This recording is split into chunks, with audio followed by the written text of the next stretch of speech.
So we're doing 7 through 27. For the first four, you got to write an inequality, and these are compound inequalities because you got two dots on them. So since this is an and, it's in between, you can put the x in the middle and put what it's greater than, and since they're both filled in, it's going to be or equal to. And when it's an and, it's just what two numbers are there in between? 6 and 10. It's less than or equal to 10, it's greater than or equal to 6.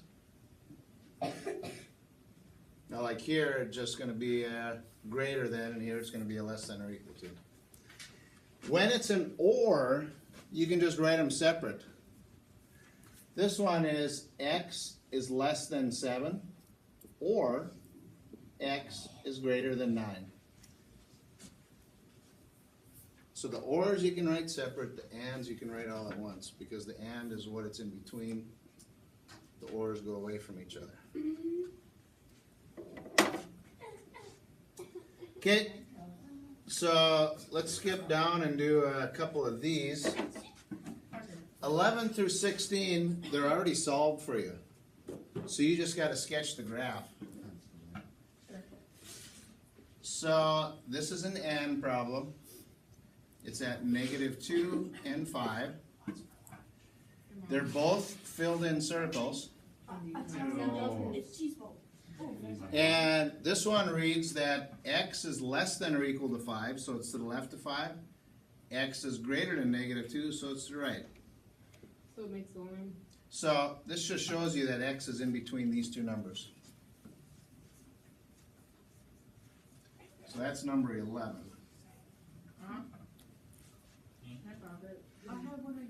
If it's an or, like number 14, you just put both graphs on the same line. So the two numbers are 4 and 6.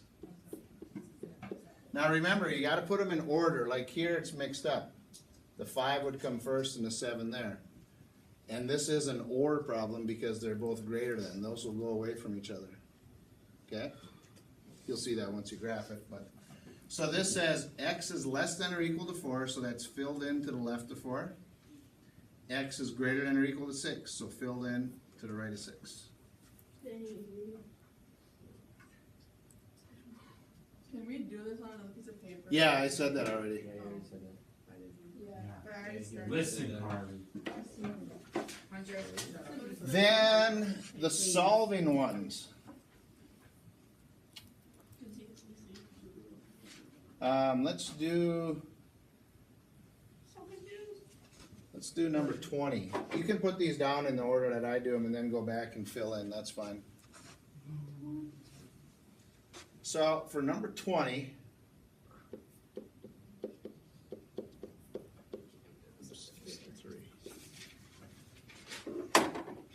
this is an and problem.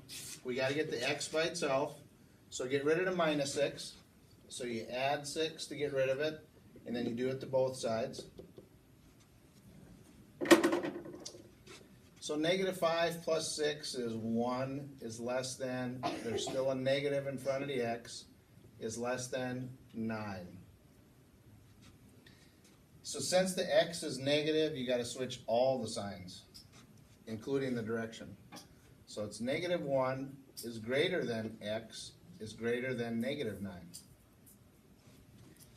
And then these, you do got to make a graph. So this one is backwards.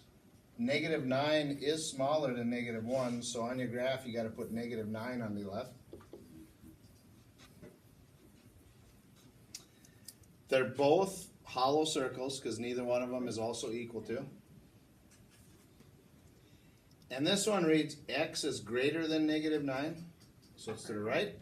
This one reads x is less than -1, so it's to the left. So it connects. That's number 20.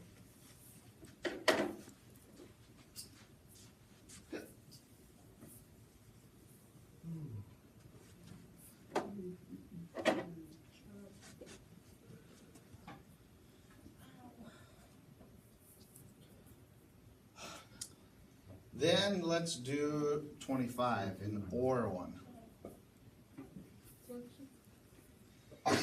So you have to solve each equation.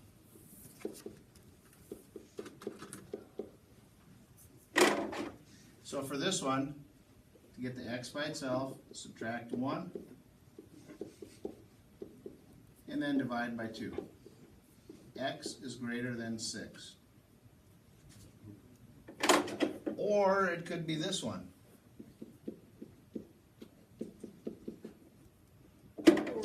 So, to get the x by itself, I gotta subtract 3, and then divide by 7. So it's negative, so I got this one, or it's that one. So when you make your graph, I gotta put -3 and 6 on there, put them in order. So this says x is greater than 6, so that's a hollow going to the right of 6. This one, remember, read the letter first. It's x is less than, because the point is on the x, -3. So it's to the left of -3. So that's number 25.